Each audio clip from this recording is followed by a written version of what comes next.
How's it going, guys? Cracked Rag here. Today we're going to be discussing Chris Chan. I know, so extremely original, even though there's been a whole HBO series pretty much about him, and everyone and their grandma has covered him. Hell, I've even exploited Chris to death. I've milked him for everything he's worth. I have stolen everything from him. But in this video, I will be discussing all of the new updates on Chris Chan in a fast, entertaining way, without you thinking that I love penis as a delicacy. Now, before we start this episode, I gotta change my outfit. Anyways, it's not surprising that Chris is being extremely obsessed with social media. After all, it grants him the instant validation he needs, even if it's negative attention. Back in the year 2000, Chris genuinely believed that he had over 1 million fans of Sonichu because, I don't know where he got that number from.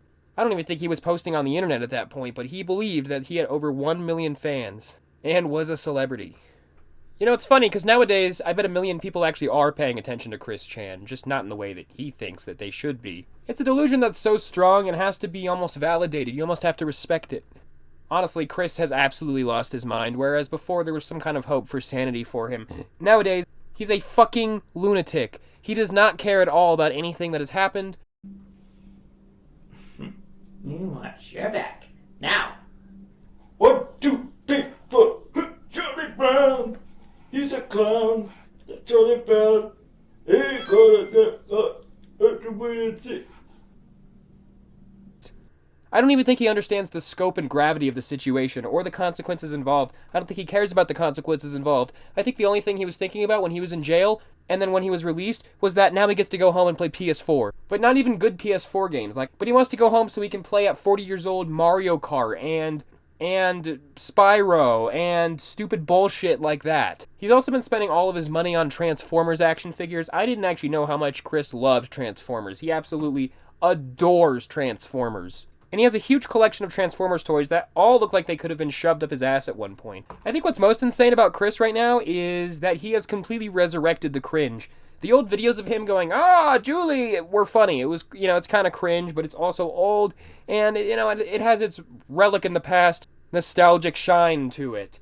The new stuff, not so much. Some of his videos are so obviously from the mind of a deranged autistic person that it is unbearable. And I don't mean to diss autistic people, but you know what I'm saying. It's very visible that he is extraordinarily impaired. This here goes James bells jingling, ring ting tingling too. I've lost all sympathy for Chris Chan after these videos. They're just so embarrassing. It shows absolutely no growth whatsoever. No self-awareness. No jokes about the self. Nothing.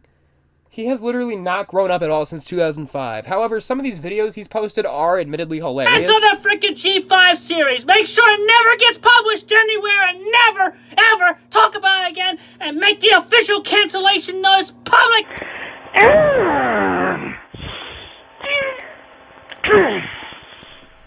You are dead! Holy shit, nothing's changed! It honestly isn't up to me to say whose life is good and whose life is bad, but I think Chris's life at this point is genuinely bad. I think it's really, really bad. It's tragic, actually. The only way he could fix himself is a better diet and some exercise and just some self-care, but he's never gonna do that. Because as you know, I'm the fucking king of self-care. In fact, he was just spotted at Red Lobster recently, confirming that he still probably eats fast food all day, every day. How he affords that, I don't know. I think he's using donation money that he gets, literally, to buy this fast food all day. Now, what exactly did he eat at Red Lobster? Well, I'll tell you what he ate at Red Lobster. A bowl of Alfredo. And, some cheese biscuits and some tea and probably some other garbage. At least 3,000 milligrams of sodium. I guarantee he had that at this restaurant. He's also drinking a big glass of something really sweet, I bet. So probably a couple 100 grams of sugar as well. So this is just one meal of the day for Chris. He has many, many meals like this every day. I'd imagine he probably is really nauseous most of the day with how he's eating. So what have we learned so far? Chris has not changed at all. He is really extremely cringeworthy nowadays, whereas he didn't used to be this cringeworthy or embarrassing. He's become even more mentally ill. His diet is just as bad as it was back then, and he's still completely obsessed with toys and games. Honestly, I think he's having the peak of his life right now. I think he's having the time of his life because no one's telling him no. And he doesn't care about social rules or any, achievements or goals. He doesn't give a fuck. He probably thinks all those negative videos about him and all those negative comments telling him that they know what he did, he probably thinks those are mythic broadcasts from God to him regarding the success of Sonichu. He just seems a lot happier, I will say that. It's the only pro I will give him. But that's probably because ignorance is fucking bliss. Honestly, these videos feel like the video diary entries of a serial rapist or a sex offender after conviction. Not that I think that's what Chris is, but I was being very literal. His videos remind me of Ed Gein, if Ed Gein had a video camera. And you should be weary of being in a small space alone with Chris. Absolutely do not leave a newborn baby in the same room as Chris. It will go wrong. Also, I'm really worried about Chris's health. Not only is he eating so much sugar, so much sodium, gaining so much weight, being so sedentary, getting into so many problems all the time, but also, on top of that, he is gonna face the effects of abusing gender hormones. He was abusing gender hormones, not using them properly, just choosing how to use them and when it didn't give him instant tits, he gave up. He may still be using them, I'm not exactly quite sure, but still, he's misusing them, or was.